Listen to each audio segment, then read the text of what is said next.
Il y a une chose que vous devez savoir. Le monde occidental et le monde africain sont deux mondes très très différents. Donc quelqu'un qui vient s'installer en Occident, les règles sont absolument différentes que les règles en Afrique. Les choses sont différentes. Salut les amis, j'espère que vous allez bien. Je vous invite à écouter très attentivement cette vidéo et nous revenons tout de suite après par une analyse. Écoutons. Cet homme est arrivé clandestinement en France en 2013. 3 ans plus tard, Debaba Koyazo n'a toujours pas de papier. Aujourd'hui, il a décidé de faire ses valises pour retourner au Congo. J'ai décidé par rapport à... Parce que je n'ai pas de papier. Je suis sans papier et puis je vais traîner en France pour faire quoi? Je ne travaille pas.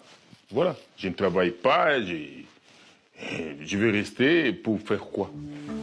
Des migrants dans la même situation que lui, il y en aurait 400 000 en France.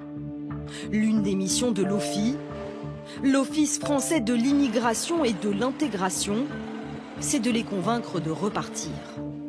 Pour cela, il leur propose de l'argent, mais aussi de financer les projets professionnels une fois au pays. Debaba Koyazo a décidé d'en profiter. À l'aéroport de Lyon, il a rendez-vous avec ce représentant de l'OFII. Tu m'appelles tous les jours, envoie-moi l'argent, tu veux venir en France. Et là aujourd'hui tu es venu en France, tu veux retourner? Non mais t'as menti toi. Moi ça fait 20 ans que je vis ici moi. Non, nous on va aller, non tu retournes pas. Moi je vais retourner au Mali. Tu retournes pas, tout le temps tu m'appelles, l'argent je t'envoie. Nanceron tout le temps, moi j'envoie tout. Et là aujourd'hui tu veux retourner? Non c'est pas vrai. Tu vas vivre ici. Beaucoup de gens m'ont demandé pourquoi j'ai choisi de passer 9 mois au Mali. La vérité, c'est que j'avais besoin de me recentrer. Je viens d'un milieu stressant, rapide, toujours en mouvement. Et je sentais que si je ne m'arrêtais pas maintenant, j'allais saturer. Le Mali, c'est mes racines. C'est une autre vision de la vie. Et c'est ça dont j'avais besoin. Du calme, de la vérité, de l'authenticité. C'est ça que je suis venue chercher ici. Ici, j'ai pour objectif de devenir une meilleure version de moi. Et ce voyage, j'ai envie de le partager avec vous. Voilà tout. J'ai vécu en Europe, en Allemagne pendant 8 ans. Et je vais t'expliquer l'une des raisons pour lesquelles j'ai décidé de quitter de là et rentrer m'installer définitivement en Afrique. J'avais un grand frère là-bas, en Europe, très respecté, qui était là depuis plus de 20 ans carrément. Il avait un très bon succès et avait atteint un niveau social, que ce soit dans l'entreprise en tant qu'ingénieur, qui lui permettait de mener une vie très aisée. Belle maison, la femme, les enfants et tout. Mais un jour, un détail m'a inquiété. Quand tu échanges avec les enfants n'ont pour rêve que les petits métiers. Je veux être ouvrier, je veux être chauffeur de bus, bref, tous ces petits métiers-là. Et là, je me suis demandé, mais qu'est-ce qui se passe en réalité? Et un jour, lors d'une conversation profonde, le grand frère m'a justement fait comprendre que ça, c'était l'un de ses plus grands désarrois. C'est-à-dire, quand tu arrives là-bas en Europe, on te vend le rêve de la belle vie, le rêve européen, les bons salaires, les bons travaux. Et le système t'absorbe de façon à ce que tu sois concentré uniquement sur le travail. Après le travail, les études et tout, tu commences à bosser, on te paye un salaire suffisant pour survivre. C'est-à-dire, c'est un peu comme l'âne qu'on a attaché la carotte devant là. Tu es occupé à poursuivre la carotte. Et maintenant, de l'autre côté, on te fait miroiter qu'il faut faire les enfants parce que l'État va te payer encore pour prendre soin de tes enfants. Et là, tu commences à faire les enfants. Et à un moment donné, il s'est rendu compte que, mais en réalité, c'est pas lui qui éduque ses enfants, c'est l'école qui éduque les enfants, parce que toi, tu vas sortir tôt le matin, rentrer tard le soir, fatigué, avec les projets encore à développer. Et maintenant, c'est l'école qui a vraiment le pouvoir sur l'enfant. Et qu'est-ce que l'école met dans la tête de l'enfant? Là-bas, l'école va donc inculquer des valeurs qui ne sont même pas les tiennes aux enfants. Et les enfants vont y croire parce que ces gars ont des méthodes super sophistiquées pour convaincre les enfants. Dès le bas âge, on apprend aux enfants à dire non aux parents. On apprend aux enfants à appeler la police. On apprend aux enfants à faire des choses tellement bizarres. Et le pire, c'est que toi, en tant que parent, tu ne peux rien faire contre ça parce que si tu fais quelque chose, tu tapes peut-être l'enfant, tu le grondes, il appelle le social, on peut venir t'arracher l'enfant. On a eu des grands frères là-bas qui ont perdu comme ça la garde de leurs enfants et c'est vraiment, vraiment triste. Donc, ce grand frère s'est retrouvé à un moment donné dans une situation où tu es stressé avec le boulot. Tu ne peux pas t'amuser là-bas parce que si tu perds ton boulot, tu es en difficulté. Les factures ne vont pas te donner un temps de répit. Tu dois donc respecter ce que l'enfant fait, ce que l'enfant te dit. Et malgré les efforts que tu fais à la maison pour essayer de cadrer l'enfant, il suit seulement ce qu'on dit à l'école. Et plus l'enfant grandit, plus tu as l'impression, tu te rends carrément compte que les enfants des immigrés, les enfants des expatriés, des Africains par exemple, on va essayer de les guider vers les petits métiers. Parce que dans ces pays, en Allemagne en particulier, c'est dès le lycée déjà, dès l'école primaire même qu'on oriente déjà les enfants. Si tu as un certain niveau, tu amènes certaines notes, on va t'orienter vers le lycée pour que tu ailles à l'université.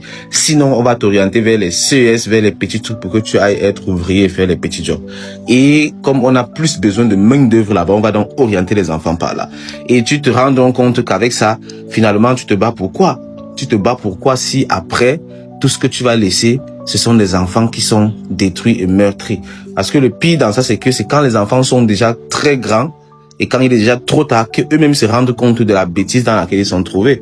Et maintenant, ils sont perdus. Ils grandissent en pensant qu'ils sont blancs, qu'ils sont comme les autres enfants. Mais ce n'est que trop tard qu'ils se rendent compte que non, en réalité, ils sont et resteront africains. Mais il est désormais trop tard pour rattraper le tir. Et ça, c'est très, très triste. Moi, personnellement, j'ai envoyé ma fille là-bas à l'école pendant 2-3 mois. Mais après, je l'ai retirée de l'école parce que ça devenait déjà bizarre quand tu vois ce que l'enfant dit déjà et tout. C'est incroyable. Donc ça, c'est l'une des raisons pour lesquelles j'ai été motivé à faire le déplacement de là pour l'Afrique. La raison principale, bien entendu, ça reste mes rêves, mes convictions, mon cœur, mon esprit, qui étaient tous en Afrique depuis longtemps. En partant en Europe, je savais déjà que je devais retourner. Et aujourd'hui, je suis fier d'avoir fait ce retour. Claire, ce n'est pas facile. Rien n'est facile en réalité. Tu dois choisir ta souffrance. Et pour moi, c'est la plus belle chose que quelqu'un puisse faire. Choisir sa souffrance, choisir sa mort. Parce que d'une mort, nous devons dans tous les cas mourir. Ça, c'est un message pour mes frères et mes amis de la diaspora et également pour ceux qui sont sur le continent et qui rêvent de diaspora. C'est ça la réalité là-bas. Et ma conclusion, après avoir goûté aux deux univers, c'est que certes, il faut comprendre ce qui se passe partout, mais le pays, l'Afrique reste la terre des opportunités. Et si tu as vraiment, tu n'as pas de plafond, tu as la liberté de rêver grand et de faire tout ce que tu peux imaginer dans ton esprit. Dites-moi si vous avez déjà vu un étranger au Canada qui a investi en dehors du Canada. Vous l'avez déjà vu? Vous n'avez jamais vu. Parce que c'est un pays conçu de telle sorte que le système épuise toutes tes économies. Tu ne peux pas investir ailleurs. J'écoute souvent les gens dire que non, au Canada, nous on a acheté les maisons ici, nous on vit dans des belles maisons. Vous en Europe, vous vivez dans des maisons crasseuses. Vous n'avez pas compris. On vous miroite le rêve. C'est-à-dire, j'ai vu, il y a beaucoup d'étudiants africains qui arrivent là-bas, en une semaine, ils ont la voiture. C'est bien d'avoir la voiture, mais c'est un crédit. Il faut rembourser. C'est facile d'avoir le crédit là-bas. Vous vivez dans des maisons de luxe. On vous exploite. Vous ne pourrez rien faire avec l'argent là. Dans quelques années, vous allez rentrer dans vos différents pays bredouilles. Vous n'aurez rien. Apprenez à utiliser vos cerveaux. J'ai lu ça, j'ai fait une vidéo ici, j'ai lu ça dans les commentaires. Les gens viennent me dire comme quoi, vous en Europe, vous vivez dans des maisons crasseuses. On vit dans des maisons crasseuses, mais on économise. Et on a des gros projets. On a des gros projets. Apprenez à utiliser vos cerveaux. Donc quelqu'un qui vient s'installer en Occident, les règles sont absolument différentes que les règles qui sont respectées en Afrique. Les choses sont différentes. Donc forcément, quand tu vas t'installer là, il y a des choses qui vont te paraître bizarres. Les choses sont tellement organisées en sorte que tu peux facilement te trouver dans un cercle que tu vas, du coup, avec le temps, qualifier comme si c'était un cercle vicieux. Parce que c'est souvent métro, boulot, dodo. Et c'est comme ça. Métro, boulot, dodo, métro, boulot, dodo. Je suis même pas encore à la retraite que je suis déjà épuisée. Attention, je cracherai jamais sur le fait de travailler, surtout après avoir été au chômage pendant 2 ans. Je sais très bien ce que ça fait de galérer pour trouver du travail, surtout de nos jours. Mais s'il y a bien un truc que je ne compte pas laisser faire, c'est laisser ce rythme effréné me faire oublier tous les rêves et tous les projets que j'aimerais réaliser en parallèle du travail. Cette routine ne deviendra pas ma cage, encore moins ma prison. C'est vrai que je suis fatiguée, c'est vrai que j'ai l'impression d'être un robot, j'ai l'impression de nager à contre-courant lorsque j'essaye de faire autre chose de mes journées, en plus du travail, mais je ne me perdrai pas. Donc, en fait, ça tourne là. Les 3 choses tournent. Ce slogan-là est tellement vérifiable. Après avoir travaillé, tu prends ton métro et ensuite tu vas au dodo. Cela veut dire qu'il n'y a quasiment pas de vie. Il n'y a quasiment pas de vie possible pour toi, pour t'amuser, pour faire ta vie un peu comme à l'africaine où on s'amuse, à mon goût, un peu trop. Mais c'est comme ça, c'est une vie plaisante, n'est-ce pas? À dire, tu prends du bon temps, même avec des personnes que tu ne connais pas. Mais en Occident, c'est boulot, métro, dodo. Allons dans les détails de ce slogan, les amis. C'est quasiment une vie organisée autour du travail. C'est-à-dire que tout se résume autour du travail. Donc, tu travailles, tu prends les transports pour rentrer chez toi, et ensuite, tu rentres dodo. Mais vivre, c'est pas bosser comme un dingue, dodo, métro, comment ils disent déjà là-bas à Paris, je me rappelle plus, métro, boulot, dodo, oui. C'est pas vrai, ça, c'est pas vivre. Ça, c'est être esclave. Remplacer ça par le pognon, putain de Dieu, c'est bien mieux, hein. Les gars, ils peuvent plus bouger. Ils sont coincés, on leur construit à côté de leur usine des usines à habiter, comme ça, ils quittent pas le milieu, on est sûr de les avoir sous la main. C'est pas vivre. Or, moi, j'ai qu'une vie. Ce qui m'importe, c'est de la vivre. Si je la vis mal, ça regarde personne que moi. Prendre son temps, boire un verre, discuter comme on fait maintenant, aller se balader, rien foutre. Perdre son temps, c'est la plus merveilleuse façon de le gagner. Alors que les gens disent que le temps, c'est de l'argent, c'est pas vrai, ça. Mais perdre son temps, c'est fabuleux, tu rêves. Tu rentres dodo, tu es au lit. Et tu recommences le même cycle le lendemain. C'est quasiment une vie mécanique. Une vie très organisée et qui n'a même presque plus à dire que c'est une vie répétitive, mécanique et presque sans respiration. Tu fais toujours la même chose. Tu n'as même pas le temps du loisir parce que tu cherches l'argent. Tu dois travailler. D'où quand tu vas travailler, tu rentres après le métro, dodo, tu rentres, tes enfants sont là, eh bien, il faut t'en occuper. Non, l'école s'en est déjà chargée. C'est pour ça que moi, j'insiste sur le fait de s'occuper de ses enfants. Éduquons nos enfants. L'école ne peut pas tout faire. Et ce n'est même pas le rôle de l'école. Le rôle de l'école, c'est pas ça. Vous, parents, vous ne devez pas laisser substituer ce rôle à l'école. C'est à vous d'éduquer vos enfants. Donc, mais effectivement, quand tu vas rentrer du boulot, après le métro, c'est dodo, quand est-ce que tu auras le temps d'éduquer tes enfants? Qu'est-ce qui se passe après? D'où tu vas voir les enfants qui n'ont aucune formation.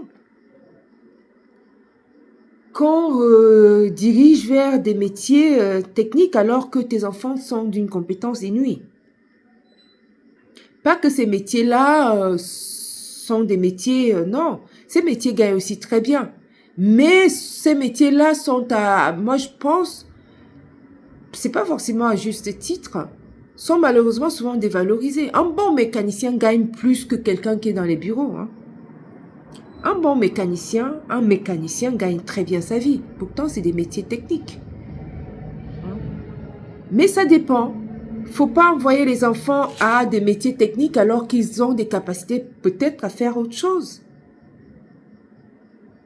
Pourquoi pas? Parce qu'il y a un besoin de main-d'œuvre à ce niveau. Moi, je parle ici de ne pas laisser ces enfants à la délinquance. Parce que ça peut facilement aller vers la délinquance. Très, très facilement. Et ils partent vers la délinquance parce qu'ils ont autour d'eux des amis qui les entraînent là-dedans. Ils ont autour d'eux des personnes qui les écoutent. Et toi, tu rentres au métro dodo. Et tu n'as pas le temps de t'occuper de ton enfant. Évidemment. Évidemment. Le travail, bien évidemment, devient le centre de tout. Il n'y a plus de relations sociales. Parce que tellement tu es fatigué. Et le week-end, qu'est-ce que tu as envie de faire? Aller faire les courses et te reposer. Et tu reprends rebelote lundi. D'où tu vas voir certaines personnes qui, quand ils arrivent en Afrique, ils veulent faire la fête. Et quand ils arrivent en Afrique, ils veulent faire la fête. Et c'est là où on va les empoisonner. Non. Laissez les gens vivre. Laissez les gens profiter quand ils viennent en Afrique sans forcément que vous leur fassiez du mal. Parce qu'ils viennent pour avoir un temps de répit, pour essayer de profiter de la vie. Et je dirais, moi, ici également, j'ajouterais que faut pas seulement attendre d'arriver en Afrique pour pouvoir profiter. Parce que la vie, le souffle de vie, c'est pas toi qui l'as. Le souffle de vie, ce n'est pas toi qui l'as. Donc, profite de là où tu es. Et essaye de trouver du temps pour toi. Essaye de trouver du temps et essayer d'ajuster ce boulot métro dodo là qui devient pratiquement un slogan. Tu peux le modifier, trouver des temps de bonheur pour toi, des temps de rafraîchissement pour toi. Et que la vie sociale continue malgré que ce n'est peut-être pas comme chez toi en Afrique. Mais au moins, tu gardes également le lien social avec les personnes autour de toi. Et souvent, ça peut rimer à quoi? À envie pour travailler et non travailler pour vivre. Travailler pour vivre, c'est on peut encore inclure le temps de bonheur dedans. Mais vivre pour travailler, ça encore, c'est autre chose. Et que tu n'as même plus le temps de respiration pour toi-même, ni pour tes proches, parce que tellement ton cerveau est dans ça. Et c'est ça, ce qui peut être le piège de l'Occident souvent. Contrairement en Afrique, où on prend le temps de marcher, on prend le temps de parler, on prend le temps de vivre, on prend le temps de respirer, on prend le temps d'aller en campagne pour profiter des bons petits mets, des mariages, de toutes les fêtes possibles qu'on peut faire, juste parce qu'on a le temps de le faire. Effectivement, lui, il est rentré en Afrique parce que ce concept-là ne lui parle pas. Comme à beaucoup de personnes qui ont pris la vague, la vague Back to Africa en route. Donc, comme beaucoup de personnes, il est également dans ce Back to Africa parce qu'il ne se reconnaît pas effectivement dans ce modèle boulot, métro, dodo. Parce qu'en Afrique, c'est tout autre chose. C'est la vie en communauté, même si beaucoup de gens travaillent. Mais c'est pas la même chose, c'est pas pareil. On prend le temps de faire des choses. On prend le temps de vivre. On prend le temps pour soi. On prend le temps de rien. Tout peut aboutir à une petite fête. Tout peut aboutir à prendre du bon temps. C'est comme ça. Alors qu'ici, tu as ta famille qui est d'abord loin. Tu es peut-être seul, planqué dans un petit patelin, je sais pas où. Ou même si tu es même en ville. Mais il est possible que tu n'aies pas forcément des personnes autour de toi que tu connais. Ici, on ne connaît pas forcément, on ne connaît pas son voisin. On ne connaît pas son voisin de palier. Donc, imagine-toi alors la solitude que cela peut engendrer quand on est dans un milieu où on ne connaît pas grand monde et donc le métro, boulot, dodo va très vite, très vite se mettre en route parce que tu n'as pas un cercle. Donc, il faut, toi, pouvoir créer ce cercle-là. Sinon, ça va être très, très compliqué. Voilà les amis, j'espère que cette vidéo vous aura apporté. Je vous dis à très bientôt à une autre vidéo. N'hésitez pas à aller vous abonner sur la chaîne. Cliquez sur le petit bouton s'abonner, commentez. Un petit j'aime fera du bien à la galerie. À très bientôt à une autre vidéo. Ciao.